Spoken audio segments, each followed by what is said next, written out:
चलिए आज हम लोगों का क्लास है कल के क्लास से आगे। कल अगर आप लोगों ने नहीं देखी है तो वो देख लीजिए, मैं एक बार रिवाइज करवा देता हूँ। कल मैंने सिर्फ अम्ल और भस्म की परिभाषाएं पढ़ाई थी। अम्ल क्या है? आर्हेनियस के अनुसार अम्ल वह पदार्थ है जो जल में घुलकर H+ आयन देता है। समझ में आ गई? अम्ल वह पदार्थ है जो जल में घुलकर H+ आयन देता है। ठीक है। दूसरा क्या था? भस्म। भस्म वह पदार्थ है जो जल में घुलकर OH- आयन देता है, मतलब हाइड्रोक्साइड आयन, और H+ मतलब हाइड्रोजन आयन। अम्ल जो है हाइड्रोजन आयन देता है और भस्म हाइड्रोक्साइड आयन देता है। यहाँ तक बातें थी कल। अब हम लोग आगे बढ़ते हैं। मेरा जिस तरह मैं वादा करता हूँ कि मैं जो भी पढ़ाऊंगा याद करवा दूंगा, तुमको दोबारा देखने की तक की जरूरत नहीं पड़ेगी। तो अगर आपको इस तरह की पढ़ाई करनी है तो चैनल को सब्सक्राइब कीजिए, नहीं तो रट्टा मारना है तो आपकी मर्जी, ठीक है। लेकिन दोस्तों से शेयर जरूर कीजिएगा। देखिए हम लोग देखते हैं प्रबल अम्ल। प्रबल अम्ल क्या है? प्रबल अम्ल, यहाँ देखना थोड़ा सा गौर से। वह अम्ल, यहाँ अम्ल लिखा हुआ है, दिख नहीं रहा होगा लाइट की वजह से। वह अम्ल जो जल में घुलकर पूर्णतः आयनित होकर, ध्यान देना यहाँ पर हम एक शब्द लिखे हैं, पूर्णतः आयनित होकर H+ आयन देता है। वह अम्ल जो जल में घुलकर पूर्णतः आयनित होकर H+ आयन देता है। कैसा आयन, कैसे आयनित होगा बच्चों? पूर्णतः आयनित होकर H+ आयन देता है, उसे हम लोग क्या कहते हैं? प्रबल अम्ल कहते हैं। इसी के लगे हाथ दुर्बल अम्ल का परिभाषा याद हो जाएगा। देखिएगा, वह अम्ल जो जल में घुलकर, यहाँ पूर्णतः है ना, यहाँ वह अम्ल जो जल में घुलकर, या पूर्णतः के जगह क्या कर देना है बच्चों? अंशतः। प्रबल अम्ल पूर्णतः आयनित होकर H+ आयन देता है, जबकि दुर्बल अम्ल अंशतः आयनित होकर H+ आयन देता है। हो गई आप? तो प्रबल अम्ल क्या हुआ? वह अम्ल जो जल में घुलकर पूर्णतः आयनित होकर H+ आयन देता है, उसे प्रबल अम्ल कहते हैं। और दुर्बल अम्ल वह अम्ल जो जल में घुलकर अंशतः आयनित होकर H+ आयन देता है। बस एक शब्द का अंतर है, प्रबल अम्ल के में पूर्णतः, इसमें अंशतः। हो गया यार? चलिए मेरे साथ बोलिए, दुर्बल अम्ल क्या है? वह दुर्बल अम्ल वह अम्ल जो जल में घुलकर अंशतः आयनित होकर H+ आयन देता है, उसे दुर्बल अम्ल कहते हैं। एग्जांपल देख लेते हैं बच्चों।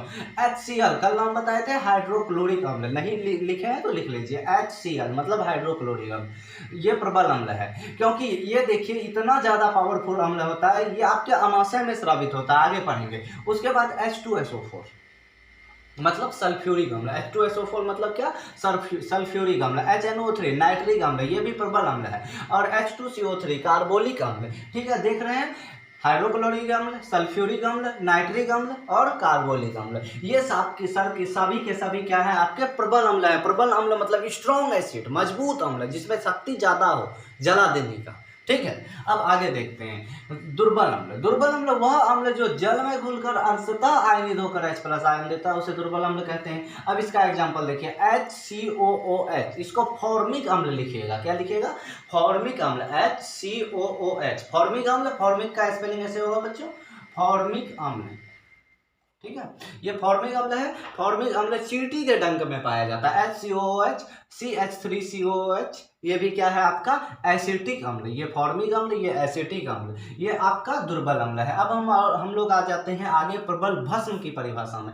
बिल्कुल उसी तरह, वह भस्म जो जल में घुलकर पूर्णतः आयनित होकर OH- आयन देता है, उसे हम लोग क्या कहते हैं? प्रबल भस्म। याद हो गया ना? इसमें H+ आयन देता है, चूंकि अम्ल क्या देता है? H+ आयन, और भस्म क्या देता है? OH- ion. तो जो पूर्णतः घुल जाए और OH- आयन दे, प्रबल अम्ल है। और जो अंशतः घुलकर OH- आयन दे, उसे दुर्बल अम्ल कहते हैं। तो वह भस्म जो जल में घुलकर पूर्णतः आयनित होकर OH- आयन देता है, उसे हम लोग क्या कहते हैं? प्रबल भस्म कहते हैं। जैसे कि NaOH, सोडियम हाइड्रोक्साइड। क्या नाम है इनका? Sodium hydroxide. कल बताए थे इसको कास्टिक सोडा भी बोलते हैं। सोडियम है तो सोडियम से सोडा, कास्टिक सोडा। यहाँ पोटेशियम हाइड्रोक्साइड, तो पोटेशियम से पोटास बनता है, इसको कास्टिक पोटास भी बोलते हैं। तो वह भस्म जो जल में घुलकर पूर्णतः आयनित होकर OH- आयन देता है, उसे हम लोग क्या कहते हैं? प्रबल भस्म कहते हैं। चलिए अगर हम लोग दुर्बल भस्म देखें तो कितना छोटा सा चेंज है होगा दुर्बल भस्म में।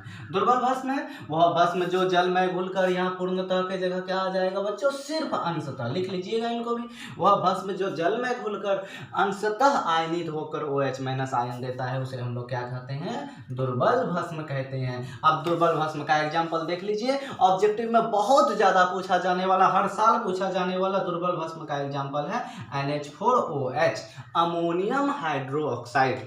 अमोनियम OH को हाइड्रोक्साइड पढ़ते हैं, NH4 को अमोनियम, अमोनियम हाइड्रोक्साइड। देखिए NH3 अमोनिया गैस होता है, अगर NH4 कर देते हैं तो अमोनियम हो जाता है। NH3 अमोनिया है, ये अमोनियम, अमोनियम के साथ हाइड्रोक्साइड लगा दिए, क्या नाम हो गया? Ammonium hydroxide. ये आपका क्या है? दुर्बल भस्म है। उसी तरह आप लिख सकते हैं मैग्नीशियम हाइड्रोक्साइड, ये भी क्या है? MgOH का होल 2, ये भी आपका दुर्बल भस्म है। कैल्शियम हाइड्रोक्साइड, ये भी क्या है? आपका दुर्बल भस्म है। तो बातें 4 टॉपिक याद हो गई, प्रबल अम्ल, दुर्बल अम्ल, प्रबल भस्म और दुर्बल भस्म। चलिए हम लोग नेक्स्ट देखते हैं। नेक्स्ट हम लोगों का आएगा लवण क्या है, ठीक है। देखिए यह है आपका लवण, ठीक है। तो लवण की क्या परिभाषा है? अम्ल तथा भस्म के अभिक्रिया के फलस्वरूप जो क्या बनता है? लवण तथा जल बनता है। ध्यान दीजिएगा, अम्ल और भस्म जब अभिक्रिया करती है ना, तो इस अभिक्रिया को उदासीनीकरण अभिक्रिया कहते हैं। तो यहाँ से फिर एक और नया क्वेश्चन सीख लीजिए आप। उदासीनीकरण अभिक्रिया क्या है?